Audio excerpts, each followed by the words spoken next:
Հանրապետականները շատ ուրախ են ընդդիմադիր կուսակցությունների միավորման փորձի համար։ Այդ միավորումները ուզում ենք, որ հարատև լինեն, էլի, ոչ թե ասենք խորհրդարանությունից հետո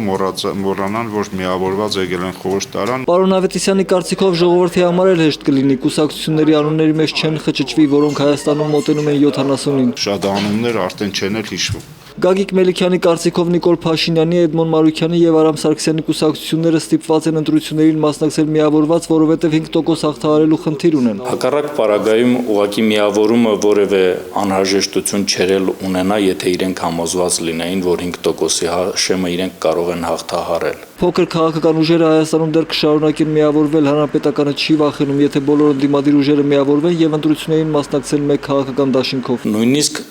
բոլորի մեկ կոալիցիոն խմբի մեջ միավորումը որևէ մտավախություն չի կարող հանրապետականի համար առաջացնել։ Հանրապետականը միանձնյակ կարող է վերցնել խորհրդարանի քաղաքական մեծամասնության տեղը, պարզապես իշխող կուսակցությունն ուզում է, որ ուժեղ փոքրամասնություն մտնի խորհրդարան։ Ֆինանսական խնդիրները սպառում Մելիքյանի ընդդիմությունը չի ունենա գոնե քարոզարշավին։ Տարբեր թե քաղաքացիների կողմից, թե կառույցների կողմից, այդ թվում նաև միջազգային, արտերկրյա կամ ներքին ֆինանսավորումներ կան եւ կարծում եմ, որ դա ամբողջությամբ բավարարում է լուրջ մրցակցություն իշխանությունների հետ իրականացնելու համար։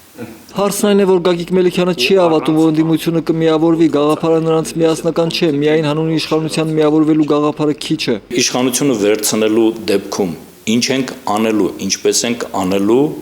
ինչ ձևով ենք անելու, ինչ միջոցներով եւ ումով։ Պարոն Մելիքյանը զարմանում է, երբ տեղեկանում է, որ ընդդիմությունն ուզում է իշխանությունը վերցնել, որպեսզի վերացնի հանրապետական իշխանության բոլոր բաստողումները, մենաշնորհը, կոռուպցիան, ընտրակեղծիքները, ուսուցիչների հանրապետականացումը, ինչպես նաև բացահայտել մարտի 1-ը։ Ես չեմ ցանկանում խոսել մեր պետության սև էջերի մասին,